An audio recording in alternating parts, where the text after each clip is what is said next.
નમસ્કાર દર્શક મિત્રો, આપ જોઈ રહ્યા છો નિર્માણ ન્યૂઝ કાર્યક્રમ ટુ ધ પોઈન્ટ સાથે આપની સમક્ષ હું છું પ્રીતિ તિવારી। દર્શક મિત્રો, કાર્યક્રમ ટુ ધ પોઈન્ટ પર આજે એક એવા નેતાની વાત કરવી છે, ગુજરાતના નેતા કે જેમણે અત્યારે દેશભરમાં તેમની જે રણનીતિ છે, તેમની જે રાજનીતિ છે તેને લઈને તેમણે એક અલગ જ મુકામ હાંસલ કર્યો છે। વાત કરી રહી છું કેન્દ્રીય ગૃહમંત્રી અને સહકારિતા મંત્રી અમિત શાહની। તેમના જન્મદિવસની ઉજવણી થઈ રહી છે। ગુજરાતમાં જ નહીં, દેશભરમાં તેમના જન્મદિવસની અલગ અલગ રીતે તેમના સમર્થકો, ભાજપના કાર્યકર્તાઓ દ્વારા ઉજવણી કરવામાં આવી રહી છે। ત્યારે આજે વાત કરવી છે તેમના રાજકીય સફરની। આખરે ગુજરાતના માણસાનો એક યુવક એ કેન્દ્રીય ગૃહમંત્રી કઈ રીતે બની ગયો, આ આખી તેમની રાજકીય સફર કઈ રીતે બની। અને કેન્દ્રીય ગૃહમંત્રી અમિત શાહને તો આજના સમયમાં ઘણા લોકો ચાણક્યની ઉપાધિ આપી રહ્યા છે, રાજનીતિના ચાણક્ય। તો આખરે એમને આ ઉપાધિ કઈ રીતે મળી, શા કારણે, કયા ગુણોના કારણે એમને આ ઉપાધિ મળી છે, તેના પર ચર્ચા કરવી છે। ચર્ચા કરવા માટે મારી સાથે આજે બે મહેમાનો ઉપસ્થિત છે। મારી સાથે જાણીતા એવા બે રાજકીય વિશ્લેષક છે, संजय तिवारी जी और राजुल दवे जी। पहला तो आप बन्नेनु निर्माण न्यूज पर स्वागत है। शुरुआत संजय जी आपसे कर रही हूँ। एक पॉलिटिकल एनालिस्ट के तौर पे अमित शाह के बारे में अगर बात करनी हो, आपके हिसाब से अमित शाह एक कैसे नेता के तौर पे आप देखते हैं? देखिए, अमित शाह जी आज की तारीख में जो उनकी स्थिति है वो भारत के नवनिर्माण में जुटे हुए एक तपस्वी के रूप में है। प्रधानमंत्री नरेंद्र मोदी जी के सारे सपनों को साकार करने की अगर जिम्मेदारी किसी ने उठाई है और उसका निर्वहन कर रहा है कोई व्यक्ति, तो बिल्कुल बिल्कुल निस्वार्थ भाव भी उसको कह सकते हैं कि वो कार्य माननीय अमित शाह जी कर रहे हैं। आप सबसे पहले तो आज जन्मदिवस पर उनको हार्दिक बधाई और ईश्वर उनको बहुत लंबी आयु दे, क्योंकि भारत को अमित शाह जी की बहुत आवश्यकता है। भारत 2012 के बाद जिस तरह बदल रहा है, उस पूरे बदलाव का श्रेय अगर पर्दे के पीछे किसी को दिया जा सकता है तो वो अमित शाह जी को जाता है। अमित शाह जी जनता में जिस संज्ञा से जाने जाते हैं वो चाणक्य के रूप में जाने जाते हैं। ये एक बड़ी उपलब्धि है कि लोक में किसी व्यक्ति की, किसी नेतृत्व की, किसी नायक की छवि क्या बनती है, और वह छवि उनकी बिल्कुल एक ऐसे व्यक्ति की है कि जो पूरे भारत को पूरब से पश्चिम और उत्तर से दक्षिण तक एक किए हुए है। वो चाहे पूर्वोत्तर के मसलों का मामला हो, चाहे केरल के मसलों का मामला हो, चाहे राजस्थान का कोई इशू हो, चाहे पूरी तौर पर उत्तर भारत का कोई इशू हो, बिना अमित शाह जी के ये कोई मसले निपटते नहीं है। तो ये छोटी बात नहीं है कि इतने बड़े भाषा भाषी, इतने बड़े बहुविविध आयाम वाले देश में गुजरात पे बिल्कुल निचली सतह से राजनीति की शुरुआत करने वाले एक नौजवान ने आज अपनी पूरी की पूरी यात्रा में भारत को समेटा हुआ है और भारत के लिए वो एक आवश्यकता बन गया। मतलब ये निश्चित तौर पर कहा जा सकता है कि माननीय प्रधानमंत्री जी भारत का चेहरा है। पूरे विश्व में उनके चेहरे पर सारे कार्य हो रहे हैं, लेकिन भारत के भीतर भारत के निर्माण की जो पूरी प्रक्रिया चल रही है वो माननीय अमित शाह जी के चेहरे पर ही हो रही है, उनके विश्वास पर हो रही है, उनके भरोसे पर हो रही है। इसका सबसे बड़ा उदाहरण अभी जनता ने देखा है हरियाणा का चुनाव। तो ये छोटी बात नहीं है कि एक व्यक्ति गुजरात के एक कस्बे, एक शहर से निकलता है, राजनीति शुरू करता है, भारतीय जनता पार्टी और विद्यार्थी परिषद के सारे आयामों से गुजरते हुए वो एक दिन के लिए उत्तर प्रदेश का प्रभारी बनाए जाते हैं, उनके नेतृत्व में चुनाव होते हैं और उस चुनाव में भारतीय जनता पार्टी पूरी तौर पर प्रचंड बहुमत लेकर भारत में सरकार बनाती है। माननीय नरेंद्र मोदी जी प्रधानमंत्री बनते हैं और माननीय नरेंद्र मोदी जी के या भारत के जो नवनिर्माण में लगने वाले लोग हैं, उन सभी के सपनों को साकार करने की जो जिम्मेदारी उठाई वो माननीय गृह मंत्री जी ने उठाई। चाहे वो भारतीय जनता पार्टी के अध्यक्ष के रूप में उनका कार्यकाल रहा हो या विगत 2 सरकारों में वो गृह मंत्री के रूप में जिस तरह से कार्य कर रहे हैं। आपको बताऊं प्रीति, जो सबसे बड़ी उपलब्धि अभी देश ने हासिल की है, कश्मीर में धारा 370 तो हटा, वो एक अलग बात, लेकिन कश्मीर में लोकतांत्रिक पद्धति से बिना किसी हिंसा के, बिना किसी विवाद के, लोकतांत्रिक प्रक्रिया के तहत भारत की ये जो नया भारत है जो 1947 के बाद बना है, इस भारत में संविधान की स्थापना के बाद पहली बार कश्मीर में लोकतंत्र ने भारतीय संविधान के रूप में अपना कार्य शुरू किया है। तो इसका सारा श्रेय निश्चित तौर पर यदि प्रधानमंत्री को है तो उनके पीछे काम करने वाले, पग पर उनका साथ निभाने वाले माननीय अमित शाह जी का है। और कश्मीर में चुनाव कराकर आज सरकार बना लेना ये बहुत बड़ी बात है। सरकार जिसकी भी हो उससे हमें कोई दिक्कत नहीं है, लेकिन जिस तरह से लोकतांत्रिक प्रक्रिया वहां स्थापित हुई है, पूरी दुनिया को भारत ने एक आईना दिखाया। और इस आईना दिखाने में प्रधानमंत्री के चेहरे के साथ, उनके परिश्रम के साथ माननीय अमित शाह जी एक गृह मंत्री के रूप में जिस तरह से उन्होंने अपनी भूमिका निभाई, ये बहुत बड़ी बात है, छोटी बात नहीं है। प्रीति, मैं बता दूं, अमित शाह जी के कुछ भाषणों का संकलन करने का मुझे सौभाग्य मिला है, जिस पर अभी काम चल रहा है। और लगभग उनके 75 भाषण हमारे पास हैं। और उन भाषणों में पूरा पैन इंडिया दिखता है। वो चाहे मेघालय की बात कर रहे हो, चाहे मिजोरम की बात कर रहे हो, चाहे त्रिपुरा की बात कर रहे हो, चाहे असम की बात कर रहे हो, चाहे केरल की बात कर रहे हो, पांडिचेरी की बात कर रहे हो, चाहे वो उत्तर प्रदेश की बात कर रहे हो, चाहे वो दिल्ली की बात कर रहे हो, वो पूरे उनके भाषण में, उनके वक्तव्य में भारत, खासतौर से जो सनातन भारत है, सनातन भारत का आधार तत्व दिखाई देता है। वो सनातनता के मूल्यों के साथ भारत के निर्माण में जुटे हुए हैं, और ये बहुत बड़ी बात है। आज उनके जन्मदिन के अवसर पर मैं ये जरूर कहना चाहूंगा कि भारत माता के ऐसे सपूत के जन्मदिन पर ये भारत माता के लिए भी गर्व करने की बात है कि ऐसे एक बेटे को उन्होंने जन्म दिया है जो पूरे देश के निर्माण में लगा हुआ है। और कोई लालच नहीं, कोई आकांक्षा ऐसी नहीं है उनकी। गृह मंत्री के रूप में उन्होंने आज तक कभी भारत के बाहर कदम नहीं रखा है, भारत की बाउंड्री में वो काम कर रहे हैं। और इस तरह से काम कर रहे हैं, अनेक आलोचना झेलना, अनेक कटाक्ष झेलना, संसद के भीतर, संसद के बाहर, पार्टी के भीतर, पार्टी के बाहर, मतलब सारी चीजें सहते हुए जिस प्रकार से वो काम करते हैं, जिस प्रकार से वो बोलते हैं, आज तक ये एक बहुत गर्व की बात है कि भारत के इतने बड़े नेता के मुंह से कभी भी कोई विवादित टिप्पणी किसी ने नहीं सुनी। विश्व के किसी मीडिया ने या भारत के किसी मीडिया को ये अवसर नहीं मिला है कि उनके किसी टिप्पणी को लेकर कोई विवाद खड़ा हुआ हो।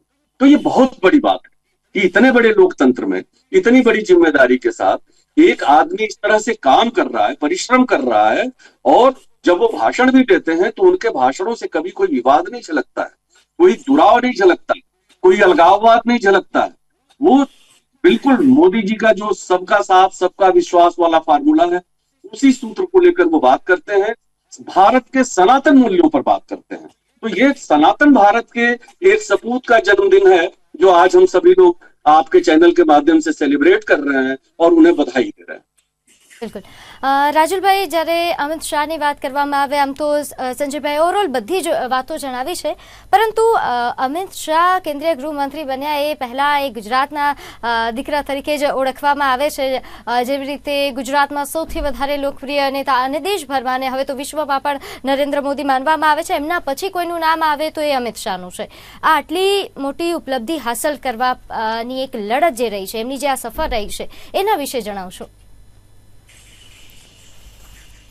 અમિતભાઈ શાહ છેલ્લા 10 વર્ષથી વધારે સમયથી ભારતના ગૃહમંત્રીની જવાબદારી સંભાળી રહ્યા છે। કેન્દ્રીય સ્તરે તેઓ ગયા, ભાજપના પ્રમુખ તરીકે પણ ગયા, ભાજપના પ્રમુખ તરીકે પણ એમણે સારી કામગીરી બજાવી। એ પહેલા ગુજરાતમાં મંત્રી તરીકે પણ તેઓ રહી ચૂકેલા, ગુજરાતના સહકારી આગેવાન તરીકે।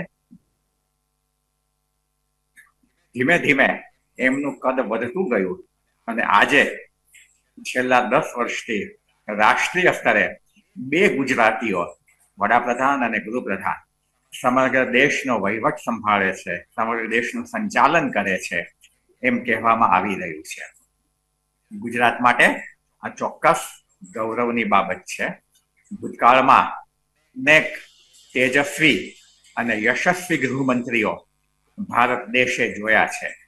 અમિતભાઈ આ પૈકીના એક છે અને ઘણા બધા પ્રશ્નોની વચ્ચે આપણને એમ લાગે કે અમુક પ્રશ્નો નથી ઉકેલાતા, પણ એની પાછળ કારણો હોઈ શકે છે। એમ છતાં ઘણા બધા પ્રશ્નોની વચ્ચે સવારથી સાંજ સુધી સતત દોડતા રહેવું, 3-4 કલાકની જ ઊંઘ લેવી, આજે એક જગ્યાએ કાલ સવારે બીજી જગ્યાએ એમ એક ધારા પ્રવાસ કરતા રહેવું, ચર્ચાઓ કરતા રહેવી, સભાઓને સંબોધતા રહેવી, રાજકીય બાબતોને હલ કરતા રહેવી, જ્યાં જ્યાં કોઈ પ્રશ્ન ઉભા થાય પછી તે રાજકીય હોય, વહીવટી હોય કે અન્ય કોઈ હોય, એ બધાનો ઉકેલ લાવવો, ચૂંટણી સભાઓ સંબોધવી, આ બધું બહુ જ શક્તિ માગી લેતું અને ભાગાદોડી ભરેલું કામ છે અને એને ભાઈ સારી રીતે ન્યાય આપી રહ્યા છે એમ આપણે કહેવું રહ્યું. બિલકુલ બિલકુલ. રાજુલભાઈ, સંજયભાઈ, આપે બંને અમારી સાથે જોડાયા અને ખૂબ જ મહત્વપૂર્ણ બાબતો આપે આજે જણાવી તે બદલ આપનો આભાર. અને આજે જ્યારે અમિત શાહની આપણે વાત કરી રહ્યા છીએ ત્યારે અમિત શાહ ગુજરાતના પ્રવાસે છે અને હાલ તેઓ સંબોધી રહ્યા છે, એટલે અમે સીધા ત્યાં જ જવા માંગીએ છીએ, પરંતુ આપ બંને અમારી સાથે જોડાયા તે બદલ આપનો ખૂબ ખૂબ આભાર.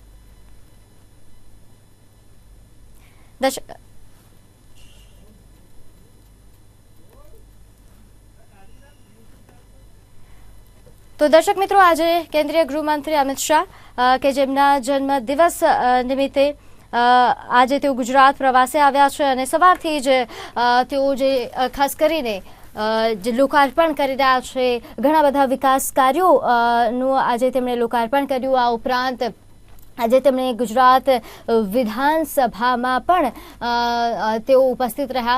ત્યાં પણ એક વિશેષ કાર્યક્રમમાં તેમણે હાજરી આપી, ત્યાં પણ તેમણે સભાને સંબોધિત કર્યા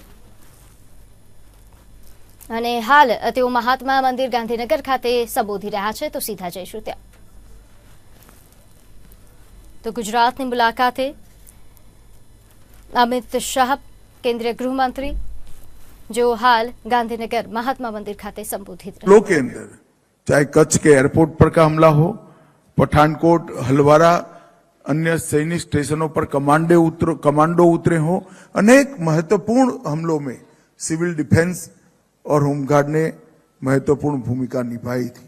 भूज की पट्टी की बमबारी, जिस पर एक फिल्म भी बनी है, मुझे थोड़ी कसक है कि वो फिल्म में होमगार्ड और सिविल डिफेंस की भूमिका को नहीं बताया गया.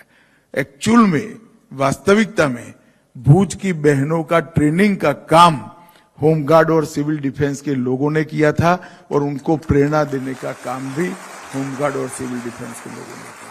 खैर, अब एक समय आया है, हमने नए सिरे से आगे बढ़ना है और हमारे कार्य को फिर से एक बार पीछे न देखते हुए आगे की जरूरियातों के हिसाब से फिर से प्लानिंग करना है.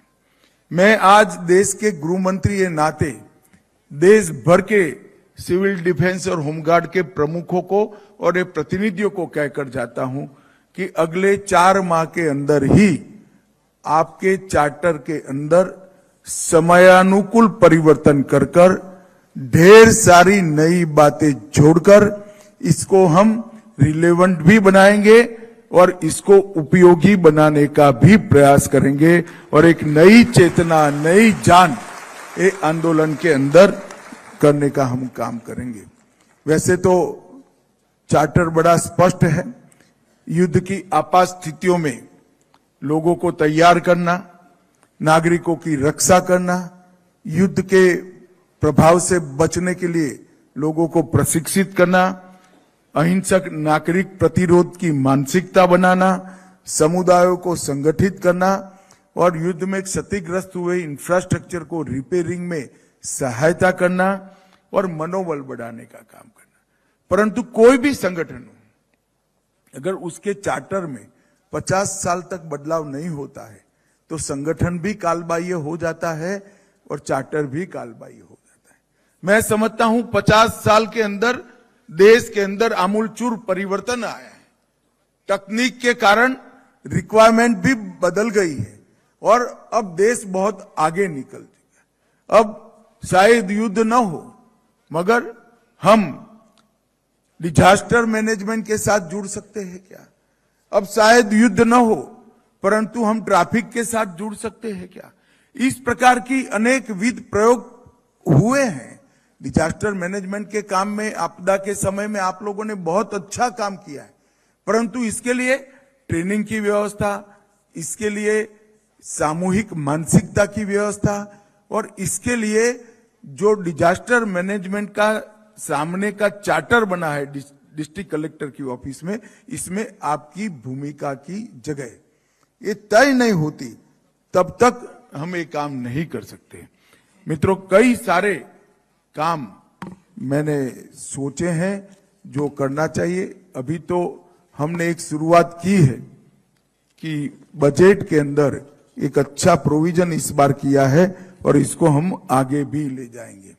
सबसे पहले मैं एक अभिनंदन पूरे देश भर के होमगार्ड और सिविल डिफेंस के सभी स्वयंसेवकों का करना चाहूंगा। बाद में नई जिम्मेदारी क्या आ सकते हैं इसको मैं खुला विचार कर छोड़ रहा हूं। बाद में सभी प्रमुखों से चर्चा कर गृह सचिव के स्तर पर, मेरे स्तर पर विचार कर इसको हम फाइनलाइज करेंगे। परंतु कोविड में जिस तरह से होमगार्ड के जवानों ने और सिविल डिफेंस के जवानों ने भूमिका निभाई और लोगों की सेवा करने का जो जज्बा पूरी दुनिया को दिखाया, इसके लिए आप लोगों को लाख लाख अभिनंदन।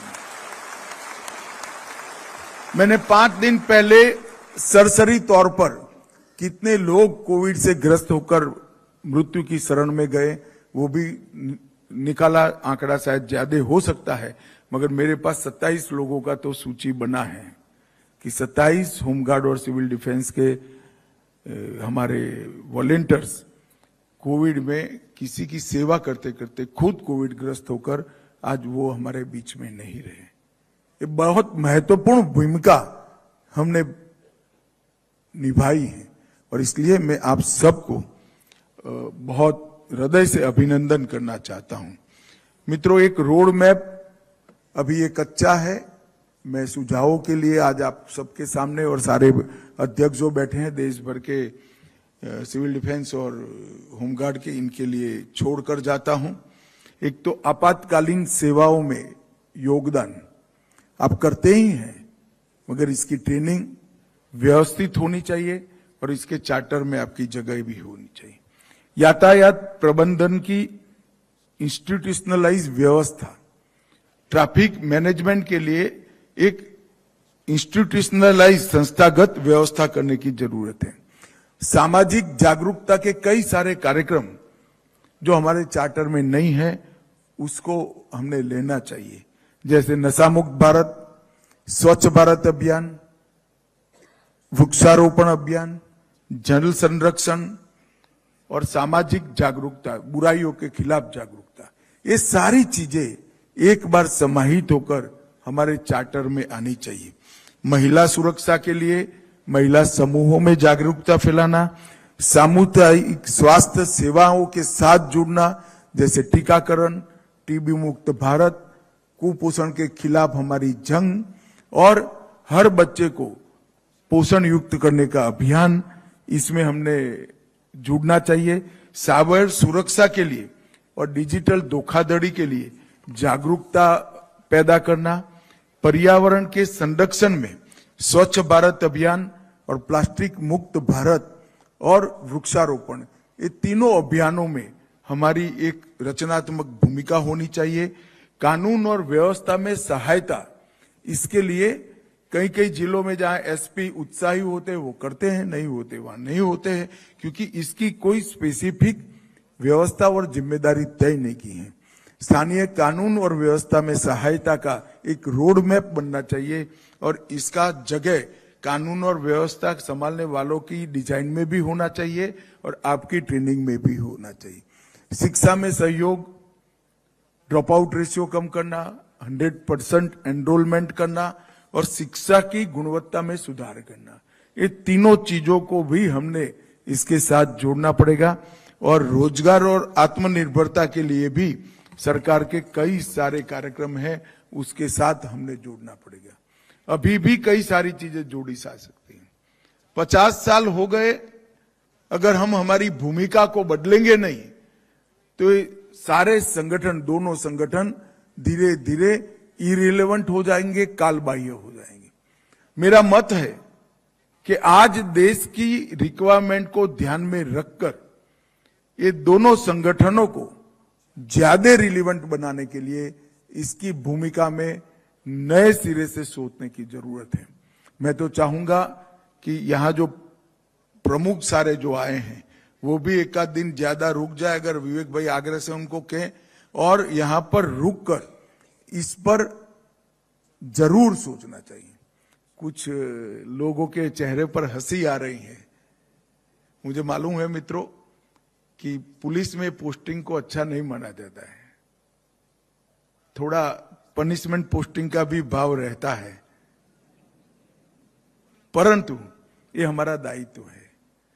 इतने सारे लोगों को, हजारों लोगों को, लाखों लोगों को हम सेवा के संस्कार के साथ अगर जोड़ सकते हैं तो इससे बड़ा कोई काम है ही नहीं। आपका पोस्टिंग हो गया, ये समय आपको पूरा करना ही है। जब नहीं रहेंगे तब चले जाएंगे, मगर जब तक है तब तक अच्छा करने का प्रयास करना चाहिए। और मैं मानता हूं आप सभी का भी कंट्रीब्यूशन होना चाहिए। एक अच्छा नया चार्टर क्या हो सकता है, इसके लिए आपके अच्छे और प्रैक्टिकल सुझाव विवेक श्रीवास्तव जी को दीजिए, वो गृह सचिव जी को देंगे, और 4 महीने के अंदर ही आप सबसे चर्चा कर मैं एक मीटिंग भी बुलाऊंगा बाद में दिल्ली में। इसको पूरी जान भरने की जरूरत में महसूस कर रहा हूं। ट्रेनिंग और नया ब्लड आए, इस पर भी हमने कई आयामों पर, कई बिंदुओं पर सोचना पड़ेगा। ट्रेनिंग ढंग की हो और नए लोग, नए युवा कैसे जुड़े। और दुर्भाग्य से इसको इनकम के साथ जोड़ दिया गया है। वही लोग आते हैं जो समाज के स्वयं आगे आते हैं। हमने प्रयास कर जैसे एनसीसी, एनएसएस में समाज के सभी वर्ग के लोग होते हैं, इसी तरह से होमगार्ड और सिविल डिफेंस में भी पूरे समाज का प्रतिनिधित्व हो और ये सेवा का एक माध्यम बने, देश के विकास का एक माध्यम बने और देश की सुरक्षा का तो बने ही बने। और मेरा पूरा भरोसा है कि ये हमें करना चाहिए। ये समय अब आ गया है। 2047 में मोदी जी ने हम सबके सामने जो विकसित भारत का लक्ष्य रखा है, वो विकसित भारत का लक्ष्य, उसमें एक भी कड़ी ऐसी नहीं चाहिए जो निर्बल हो। हर कड़ी को हमने मजबूत करना पड़ेगा, हर कड़ी को चौक चौबंद करना पड़ेगा। और मुझे भरोसा है कि एक बार 20 साल के बाद एकत्रित हुए हैं, वो एक शुभ लक्षण है। आगे पर भी अच्छा ही होगा, आप लोगों के सुझाव मिलेंगे। मैं इतना भरोसा आपको दिला कर जाना चाहता हूं कि ये पूरी दोनों व्यवस्थाओं में आमूलचूल परिवर्तन आने ही वाला है, आएगा ही। मेरी विनती है कि आपके सुझाव, आपके सक्रिय योगदान से वो परिवर्तन आए, तो यश के आप भी भागीदार होंगे। और जो जवान पीछे बैठे हैं, वो सभी के सेवा के जज्बे को एक बार मैं फिर से प्रणाम करता हूं। कोरोना में आपकी सेवा पूरे देश ने बहुत चर्चा नहीं प्राप्त की, उसमें मगर आपका दोष नहीं है, आपने तो काम अच्छा ही किया। आज मैंने कहा है, आगे पर भी इसको आगे बढ़ाएंगे। आप सभी का बहुत बहुत धन्यवाद। वंदे मातरम।